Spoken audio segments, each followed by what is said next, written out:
Hi patrons, and welcome to my last practice clip of January.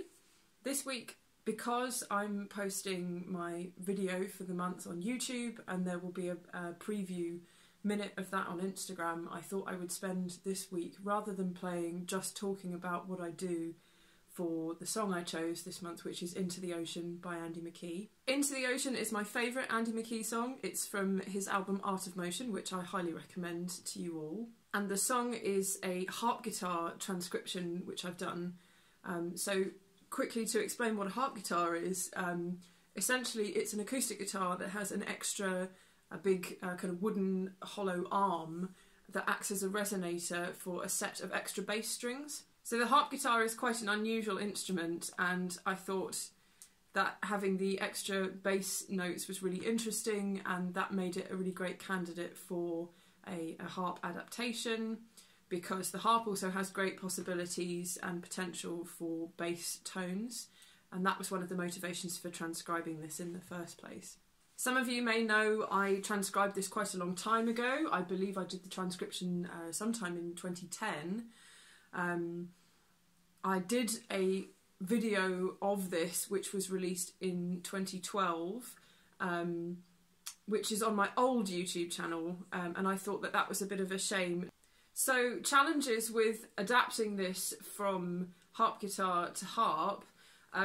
Any kind of acoustic guitar transcription, you have trouble with big intervals, because obviously the guitar has a different scope for spanning intervals to the harp, and so a lot of what I found, particularly with this piece, but with other guitar things that I've transcribed, is that what sounds like it's going to be fairly simple on guitar and kind of not span too big a space either for your fretting hand or what you have to do skipping over strings with the picking hand. On the harp, you're going to be looking at much wider intervals, say from here to here. You know, you can have stuff that in total spans about 2 octaves, and so it looks like it takes up a lot more space, and physically that feels like a lot more to deal with when you're playing it on the harp. The other thing particularly about Into the Ocean, as I said, because it's written for harp guitar and it has those extra bass notes, is that basically this whole piece is pretty low on the harp. So I spend a lot of it kind of hunched over, which is not great for my posture, but absolutely necessary for achieving the notes that are required. So the first thing that happens in Into the Ocean is my favourite thing that happens pretty much ever in music, which is harmonics. So when I transcribed this, I hadn't had quite so much practice at really getting a great sound with harmonics, but what challenged me about this piece is that it's a combination of having to play 2 harmonic notes, one in either hand, and having to play double harmonics. You see, they don't always happen even when I really try. There we go. So double harmonics basically meaning that you use the left hand, which has this kind of ice cream scoop shaped technique I may have talked about in the past, and you extend the contact point, the point which is actually creating the harmonic on your hand, further along this side so that you can achieve 2 notes being played at the same time. Now you can also do triple harmonics. That starts to get really tricky because you have to kind of really extend the reach of your hand so that the contact is good.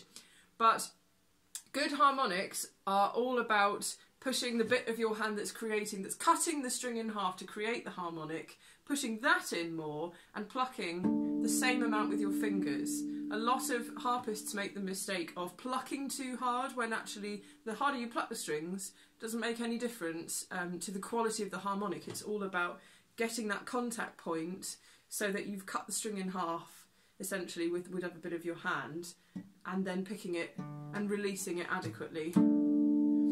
So that was something that I spent a long time trying to get right, and when I first started playing this I did quite unreliably, just because it's hard.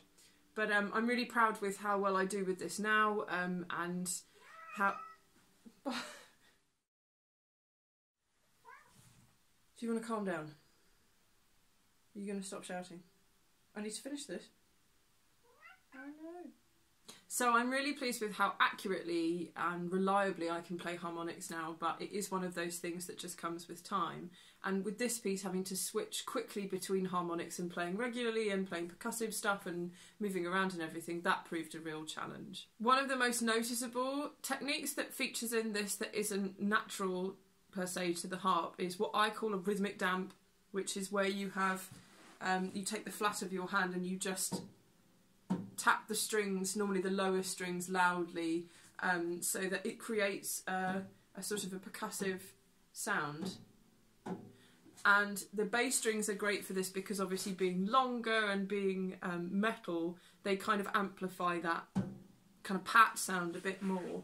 Acoustic guitarists especially often do this thing where they're sort of putting their palm on the strings over the sound hole, and it creates extra rhythm while they're picking a pattern or a hook or whatever. And that's what Andy McKee does in this, and you can hear it in the original. And so I wondered what the best way to replicate that was, and the rhythmic damp was my best idea for doing that. There are other ways, obviously, to create rhythm out of simply putting your hands on the strings in a way that doesn't create a pitch. And for some of this I have tried, although I realise it's probably quite subtle, to do things like put my hands on the strings quite hard before preparing a harmonic, so that you get a sense of continuation with the kind of patting rhythm throughout the piece. There are also some moments in the sort of pre-chorus, if you like, sections of this song where I use percussion, sort of slap snare drum type sounds, and this is actually just to set apart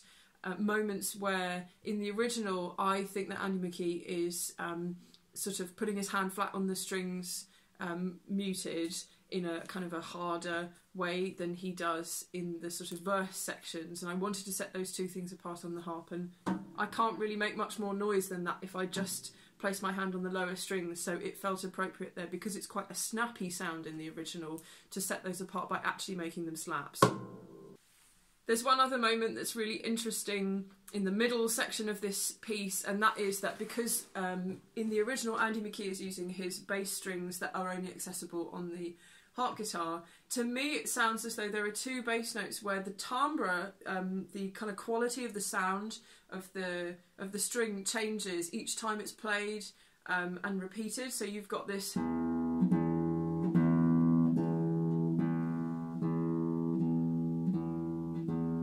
so especially where I get to the bottom of the string, you can hear it's much more nasal, and I've talked about playing close to the soundboard before and what an effect that has on the tone that you can produce. So I felt that this was quite a fun way to make that section more interesting for me, and also to try and replicate that sense of changing timbre through a section with a repeated pedal bass note. So that's all for this week, and I really hope you enjoy my video this month. This is actually the third video in recent times that I've edited myself, so I'm quite interested to hear your feedback on that if any of you are video editors out there. So thanks for watching, and I'll see you in February. Bye.